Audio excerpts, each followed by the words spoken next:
Prithvi Shantirantariksha Shantir Dyaus Shantir Disha Shantiravantara Disha Shantiragni Shantir Vayu Shantiraditya Shantir Chandrama Shantir Nakshatrani Shantirapa Shantiroshadaya Shantir Vanaspataya Shantir Gau Shantiraja Shantirashva Shantir Purusha Shantir Brahma Shantir Brahmana Shantir Shantireva Shanti Shantirame Astu Shantihi. May there be peace on earth and in the sky. May there be peace in the water and in all directions. May there be peace in the plants, in the trees, and in animals. May there be peace in the hearts of all beings. May there be peace in everyone and in everything. Sarvetra sukhinas santu, sarve santu niramayaha, sarve bhadrani pashyantu, ma kaschit dukha bhag bhavet, sarvastaratu durgani, sarvo bhadrani pashyatu, sarvas sadbuddhimapnotu, sarvas sarvatra nandatu. May all be happy and healthy. May all see what is good, and may no one experience misery. May all overcome their obstacles and acquire good tendencies. May people everywhere find joy and fulfillment.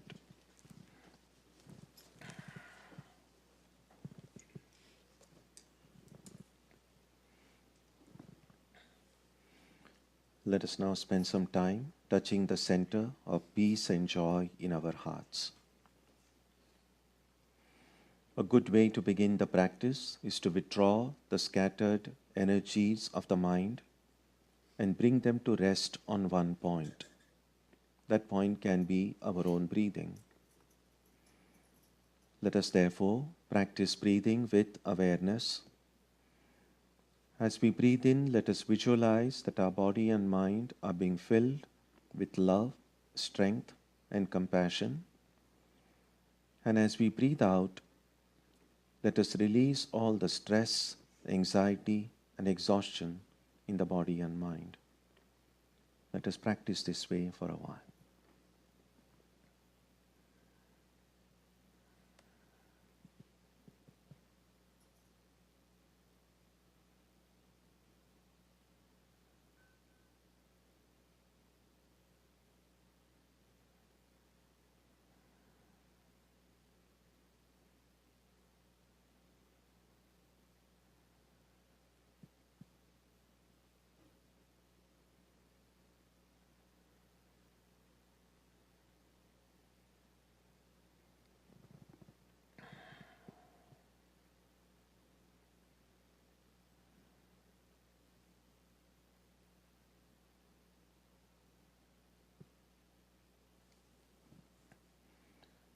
Let us now turn our attention to the region of our heart. Although God is present everywhere and in everyone, the divine presence can be felt most clearly in our own hearts. We can meditate in any way we have been taught. To remain focused, we can take the help of a short mental prayer or a mantra or a divine name.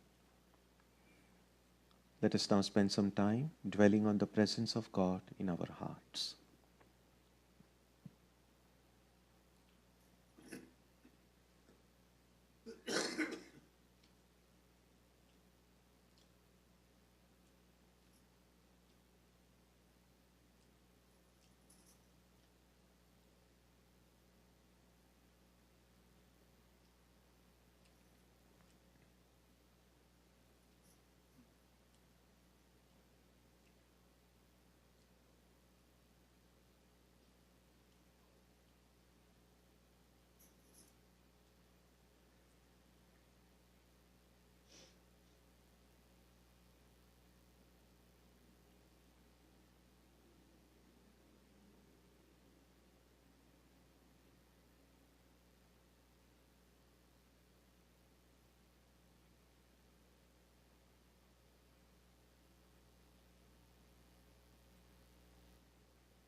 Shanti Shanti Shanti Harihi Om.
Om Asatoma Satkamaya Tamasoma Jyotirgamaya Prityorma Amritam Gamaya Aviravir Mayeti Rudrayate Dakshinam Mukham Tenamam Pahi Nityam. May the Divine lead us from the unreal to the real, from darkness to light, from death to immortality. May the Divine Consciousness fill our hearts and protect us.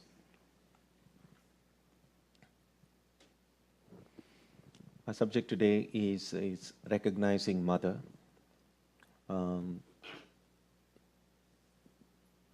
Why this subject is chosen is obvious, because today we celebrate the Mother's Day. A brief history. The celebration of Mother in one form or another is a very ancient practice.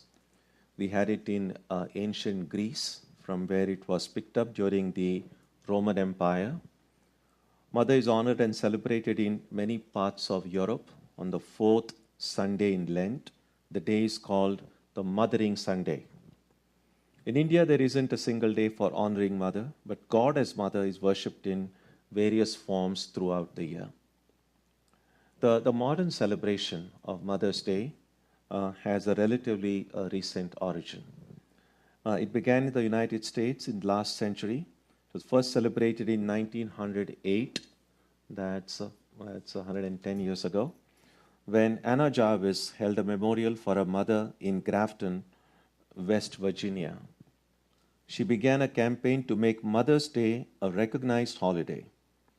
In 1912, she trademarked the phrases Second Sunday in May and Mother's Day, and created the Mother's Day International Association.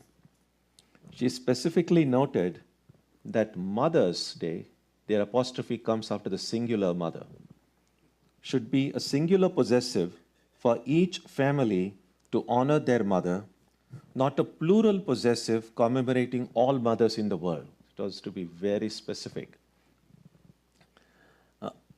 Anne Jarvis was successful 6 years later, in 1914, in making the day an officially recognized day. Jarvis's holiday was adopted by other countries, and now it is celebrated in most parts of the world.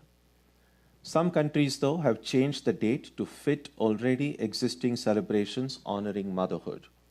These celebrations have diverse backgrounds. Some are religious, some are historical, legendary, or simply secular. The history of the Mother's Day has a poignant epilogue. 9 years after the first official Mother's Day celebration, the commercialization of the holiday became so rampant that Anna Jarvis herself became a major opponent of the holiday, of what the holiday had become, and spent all of her inheritance and the rest of her life fighting what she saw as an abuse of the celebration. She criticized the practice of purchasing greeting cards. Don't feel guilty if you have already got one. Which she saw as a sign of being too lazy to write personal letters.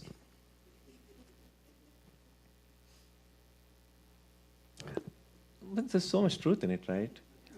Just signing a greeting card is so much more easy. But in order to write a personal letter, it's a personal letter will often be, as we can all recognize, it has a much more value in some ways.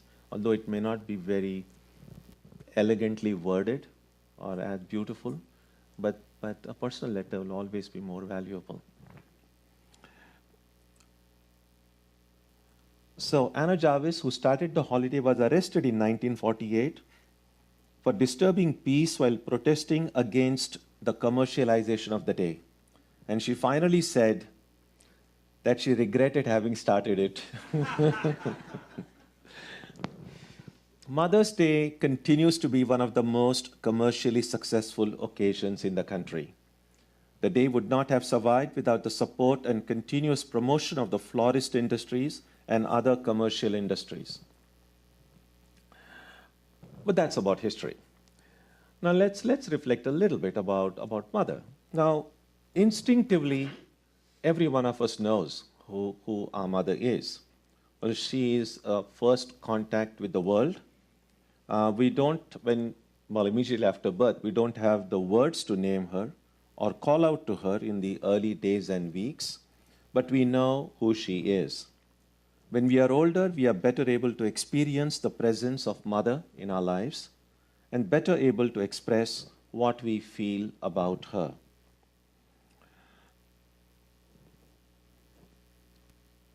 Sometimes when we begin to reflect a little bit more deeply on mother as a person and on motherhood itself, we may realize that a mother is someone more than just a person who gave us birth.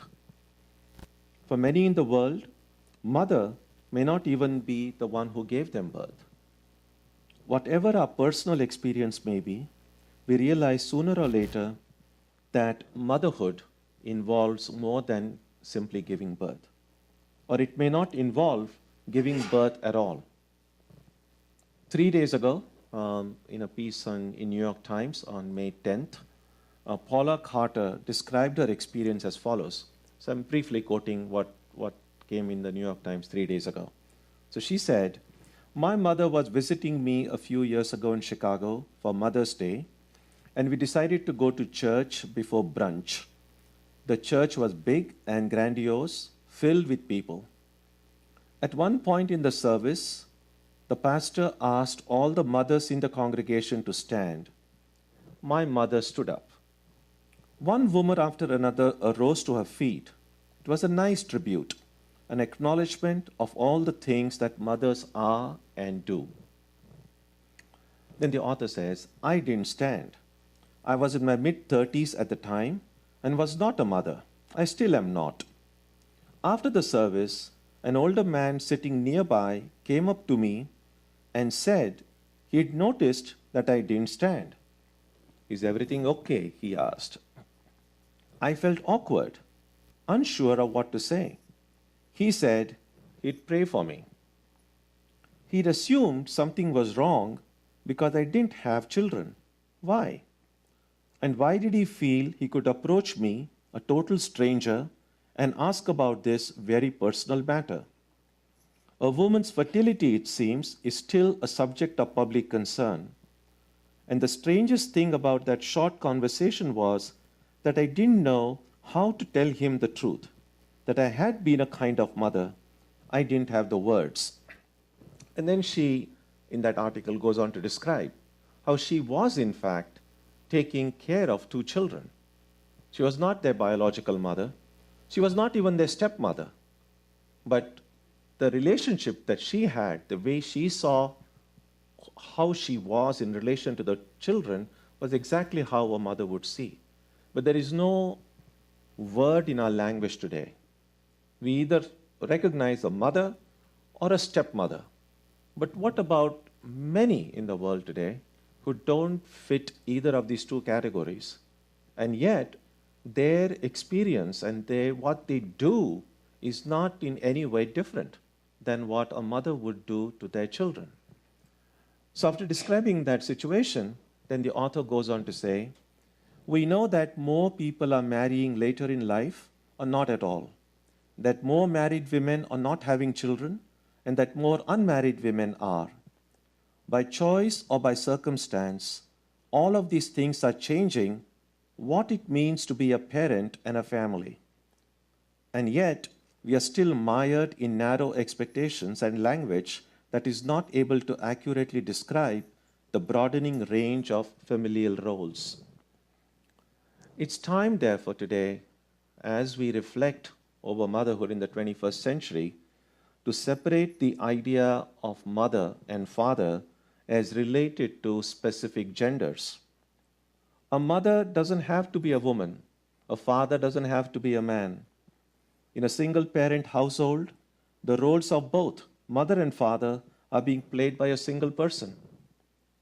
For children of gay parents, a mother or father is not necessarily related to the gender of the parent. What we need today is a more accurate language to describe mother. To understand what motherhood really involves, only then can we truly recognize a mother. To recognize mother as she truly is not very easy. Now, here is my favorite story. I don't know who wrote it. It's unknown authorship at the moment. Unless at some point you discover who the author is, you can let me know. But this is how the story goes, and I like the way the idea is expressed in it. So I'm just reading from that story. The young mother set her foot on the path of life. "Is this the long way?" she asked. And the guide said, "Yes. And the way is hard, and you will be old before you reach the end of it. But the end will be better than the beginning." But the young mother was happy, and she would not believe that anything could be better than these years. So she played with the children and gathered flowers for them along the way and bathed them in the clear streams, and the sun shone on them, and the young mother cried, "Nothing will ever be lovelier than this." Then the night came, and the storm, and the path was dark, and the children shook with fear and cold. And the mother drew them close and covered them with a mantle.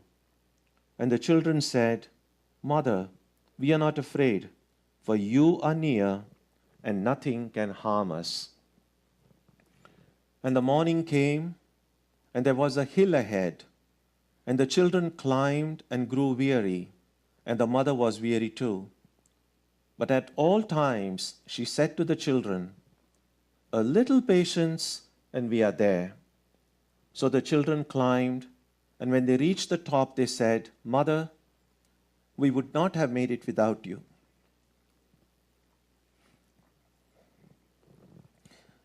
And the mother, when she lay down at night, looked up at the stars and said, "This is a better day than the last, for my children have learned fortitude in the face of hardness. Yesterday I gave them courage. Today I've given them strength." And the next day came strange clouds, which darkened the earth, clouds of war and hate and evil. And the children groped and stumbled. And the mother said, "Look up, lift your eyes to the light." And the children looked and saw above the clouds an everlasting glory, and it guided them beyond the darkness. And that night the mother said, "This is the best day of all, for I have shown my children God." And the days went on, and the weeks and the months and the years, and the mother grew old, and she was little and bent. But her children were tall and strong, and walked with courage. And when the way was rough, they lifted her, for she was as light as a feather. And at last they came to a hill, and beyond they could see a shining road and golden gates flung us wide. And mother said, "I've reached the end of my journey, and now I know the end is better than the beginning. For my children can walk alone, and their children after them." And the children said, "You will always walk with us, Mother, even when you have gone through the gates." And they stood and watched her as she went on alone. And the gates closed after her, and they said, "We cannot see her, but she is with us still." A mother like ours is more than a memory. She's a living presence. And the story concludes with this very intriguing and inspiring message. Our mother is always with us. She is the whisper of the leaves as we walk down the street. She is the smell of bleach in our freshly laundered socks. She is the cool hand on my brows when we are not small. Our mother lives inside our laughter. and she's crystallized in every teardrop. She is the place we came from, our first home, and she is the map we follow with every step we take. She is our first love and our first heartbreak, and nothing on earth can separate us from her. No time, not space, not even death. And this gives us some chance to reflect on what being mother means. That to be a seeker of truth, to be a spiritual seeker, we have to learn to let go of everything that is not true. To be a seeker of spiritual life, we have to learn to let go of everything that takes us away from our spiritual ideal. Letting go is the primary spiritual practice, and it is the most important aspect of being a mother. A mother has to let go at some point of her growing children with their interests, relationships, and families. And every parent has known that. When the children are little, their family, their parents, that's their whole world. But as they grow up, they strike friendship, and then, especially when they are teenagers, the children, sometimes parents may wonder, is this the same child who I saw as a little baby? And then, of course, as children grow up, they have their other interests in life, they have strike up relationships, and eventually children have their own families. And they are no longer as dependent on the parent as they were when they were little babies. And that's the time to let go. Not every mother is able to do it well or is able to do it perfectly, but it has got to be done. Because if we don't do it willingly, nature will get it done anyway. And in most families, just like we often have a designated driver, a mother is often the designated worrier. She worries about so many things. And eventually, even those things that the mother has worried over, she has to let go. Nothing can prepare a person for spiritual life as well as being a mother can.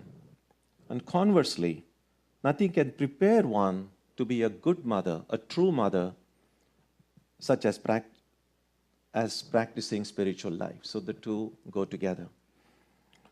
Understood thus, we see that all of us can be mothers. To the extent we learn to love, to selflessly give of ourselves the way our mothers have done to us, and yet be able to let go when the right time comes.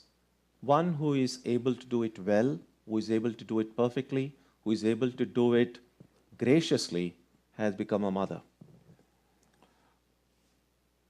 And as spiritual seekers, we don't really have much of a choice. As I said, that when we come into this life, we come with nothing. We just come with our body and a mind. And everything else that we see in this world as mine, whether it's material possessions or relationships, all of these have been acquired after we landed on this planet. And sooner or later, with time, for one reason or another, everything that we saw as our own, whether it's our material possessions or our relationships, the bonds will become loosened up, and eventually things will drift away, one way or the other. If we can maintain our poise, even as things come, and even as things and people go away, and remain focused on what truth is, what God is, what spiritual life is, such a person is able to navigate both this experience of attachment and the need for detachment in life. And that is why, as I said in the beginning, motherhood is not related to gender. Every spiritual seeker will have to, in some form, manifest the mother. In some ways, we could say that there is mother dwelling in the heart of all of us. And the more selfless we become, the more giving that we become, the more true love develops in our heart, the mother in our heart will manifest more and more. We see in the case of many prophets, many saints, irrespective of their gender, they express that motherhood in them. Some of the disciples of Ramakrishna often said that when they visited Dakshineshwar, they felt that they are going there to visit their mother. In India, India, of course, God is is worshipped by many as a mother. So it may be possible that the social and cultural upbringing of people in many eastern parts of the world makes it perhaps a little bit easier for them to see the presence of mother, or to experience mother, or the way they see it. So there are many Hindu deities and saints. Again, in mythologically or in a personal form of way, they are male deities or male saints, and yet there are songs and poems and prayers addressed to them as if they are their mother. So one form of Krishna in Maharashtra, for instance, is worshipped. Krishna is worshipped there as Vitthala, and there are so many songs addressing Vitthala as mother.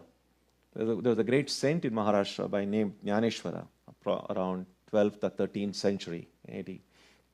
Again, he was addressed as a mother. Jnana Mauli. Mauli is the one way of addressing mother in Marathi.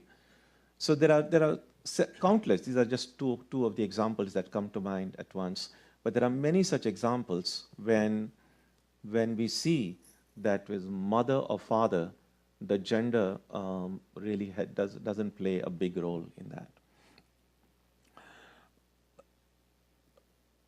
The idea of motherhood gets expanded in our mind even more if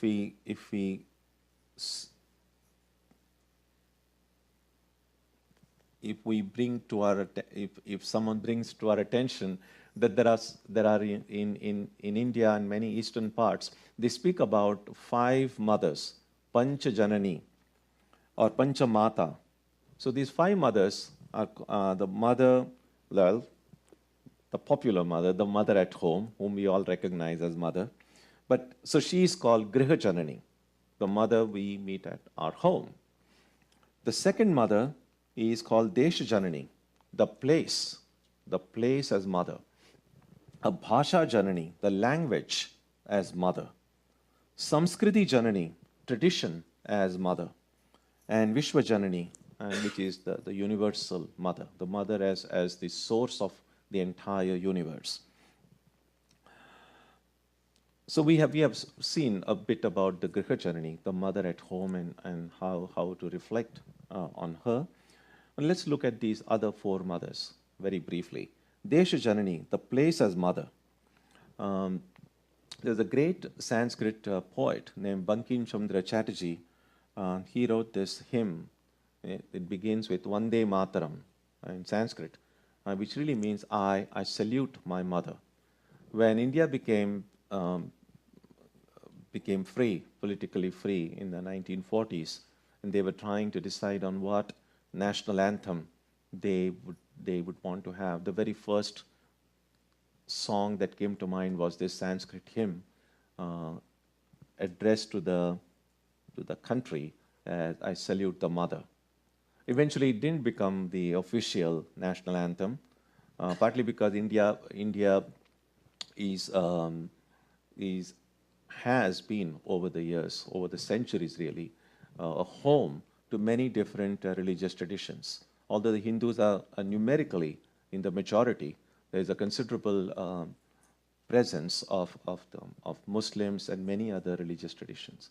And so there were some of these, and Muslims in particular had a difficulty with that hymn because it seemed addressing the mother, addressing the country, the place as mother was, according to some of them, was interpreted as a kind of idol worship. And so they said they will not be able to accept that as a national anthem. And so they didn't want to create any controversy, just as the new political entity was coming into being. And so they chose another one. But even today, it is this hymn that generates so much inspiration whenever it is sung in the Indian context. Holy Mother, she was very fond of quoting one phrase in Sanskrit, which goes like this: Janani Janma Bhumischa Swargadapi Gariyasi. Janani is mother, and Janma Bhumi is your land of birth, or the soil on which you were born. Swargadapi Gariya. Swarga means heaven.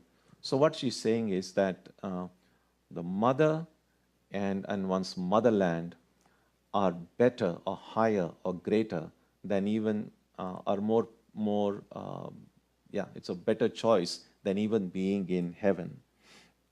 And I've mentioned this before, and I'm sure similar experiences many of us may have had about something visceral about the connection with the soil on which we are born. We know in the Native American tradition how sacred the lands are to them. So it's not just about relocating to some other place. And so for some people, the land on which they and their ancestors grew had a special, very special significance. And it's not simply psychological. It's pretty visceral. And so the one experience I can never seem to forget, and I hope you haven't got too tired of mentioning to me that I mention it so often, is when I first left India. Until that time, I've always been born in India, raised in India, lived there for decades. And the first time, that was when I came to Boston. So that was my first time I was leaving India.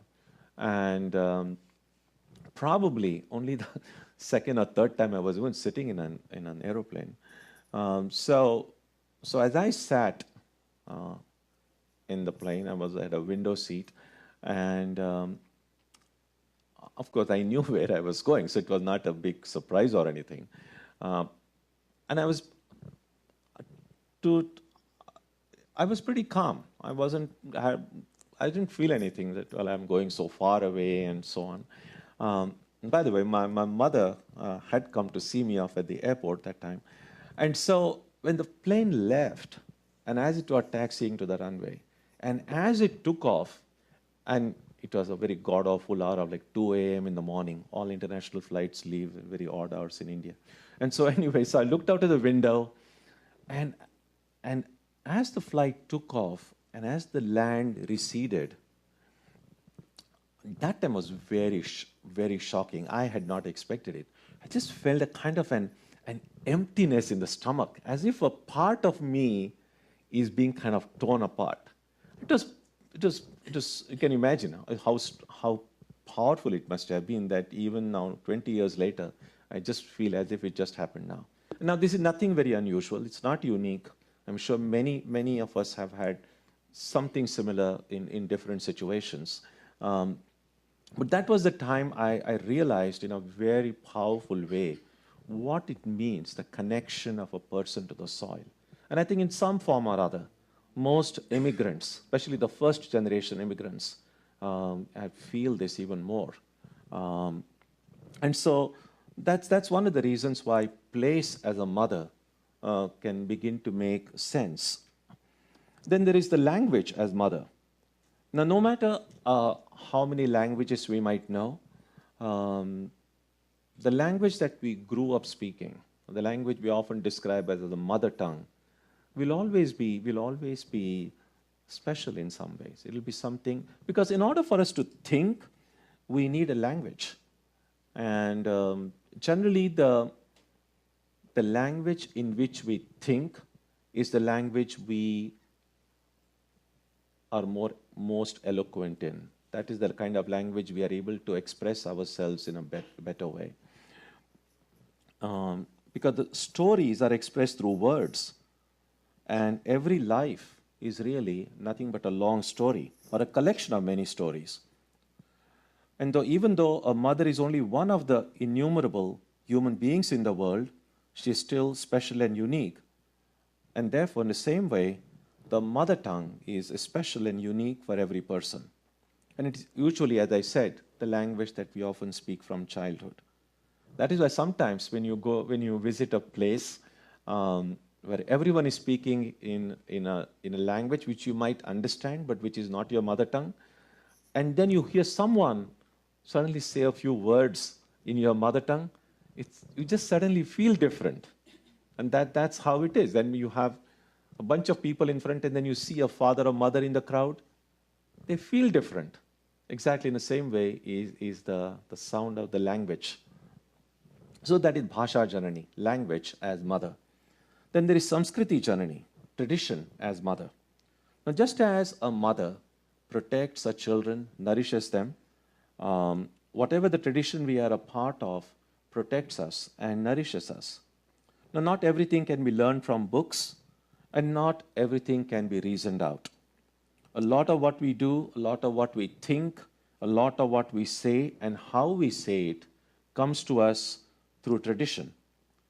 Now, a tradition is something clearly not to be followed just blindly or mechanically, just because it's our tradition.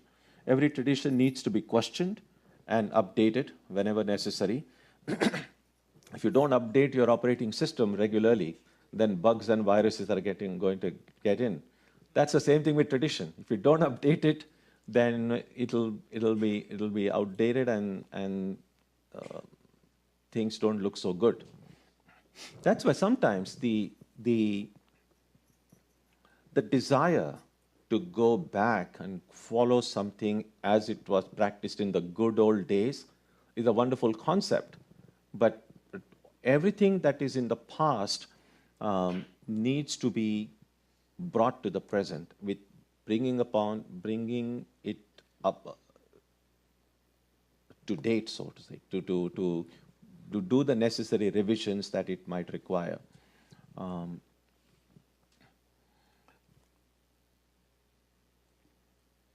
So therefore, tradition needs to be questioned and updated whenever necessary. With time, it usually evolves, often so subtly that we may not even notice the change. So sometimes people might say, oh, this is a very old tradition here. We've been practicing it for the last 200 years or 500 years. Yes and no. Because even when the tradition may be old, it's not that that's not true. But every tradition, whether we know it or not, is undergoing a subtle change anyway, with different people practicing it and expressing it in their way from one generation to the next. Sometimes when the change is very subtle, we don't recognize it. We think that it's the same old tradition. It's like one of the farmers who had an axe, and he said, this is one of our family treasures, that this has come down to us from my great grandfather. And he said, only time, it just maybe the handle has been changed 4 or 5 times, and then every part of it has been changed at least 3 or 4 times, but it's the same axe. So that's basically it. So there is this illusion of continuity, but everything has changed. And one example that comes to mind is really all sport teams. I mean, think about Red Sox. There are people who say, we have always been fans of Red Sox. For 3 generations, we have always been. But Red Sox as an entity, it has changed. Its owners have changed, his coaches have changed, his players have changed. But there is the illusion that Red Sox is somehow a fixed entity. A tradition is oftentimes a little bit like that. Then Vishwajanani, the universal mother, the mother as the source of this whole universe. Just as a mother gives birth to a baby, God, seen as mother, has given birth to this whole creation. And so, seeing God as mother in this way might seem to be a very obvious way to do it. And if we question whether it's possible that God as mother exists, here's another one story with which I'll conclude. Again, it's a story that some of you might remember, and if you do remember, this is a good way to refresh it. So this is the story that I've shared with you on at least one or two earlier occasions. So this is how it goes. In a mother's womb were two babies. Well, there are twins, that's exactly how it is. So one asked the other, "Do you believe in life after delivery?" The other baby said, "Why, of course. There has to be something after delivery. Maybe we are here to prepare ourselves for what we will be later." The first baby said, "Nonsense. There is no life after delivery. What kind of life it would be?" The second said, "I don't know. But there will be more light than here. Maybe we'll walk with our legs and eat from our mouths. Maybe we will have other senses that we can't understand now." The first replied, "That is absurd. Walking is impossible. And eating with our mouths? Ridiculous. This umbilical cord supplies nutrition and everything we need. But the umbilical cord is so short. Life after delivery is to be logically excluded."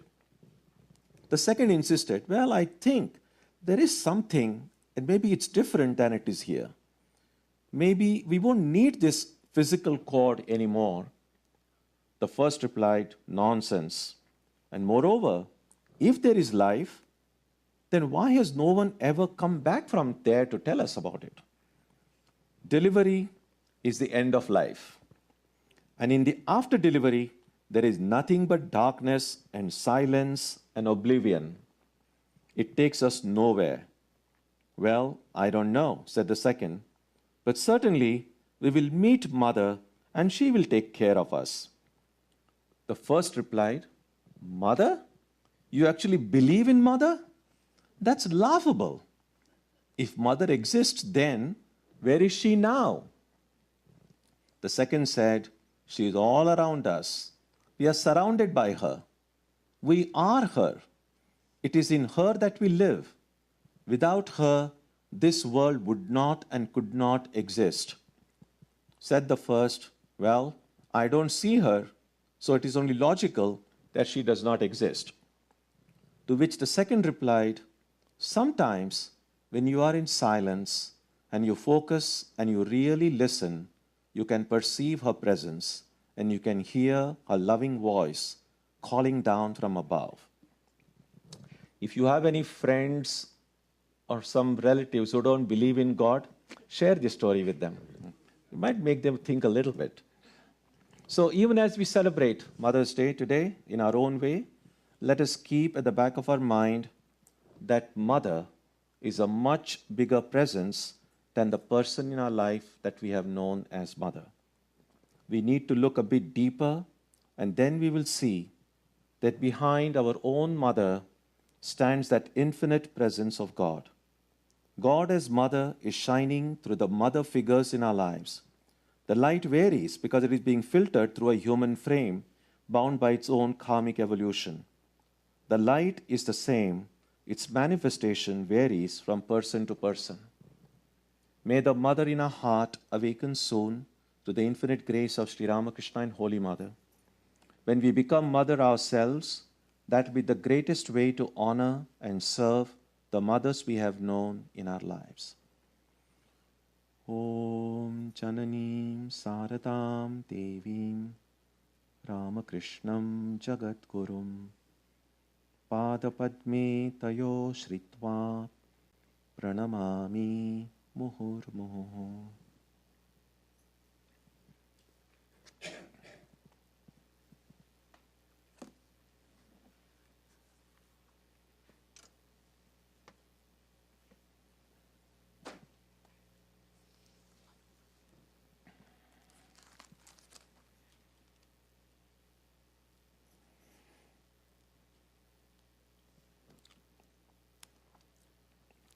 Next Sunday, our subject will be the price of success.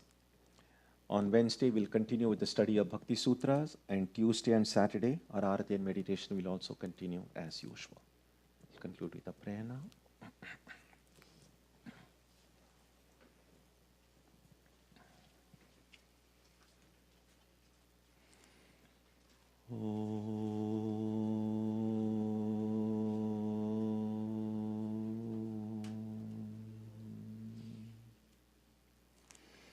May the Divine Being, who is the Father in heaven of the Christians, Holy One of the Jewish faith, Allah of the Muslims, Buddha of the Buddhists, Tao of the Taoists, Ahura Mazda of the Zoroastrians, the Great Spirit of the Native Americans, and Brahman of the Hindus, lead us from the unreal to the real, from darkness to light, from death to immortality.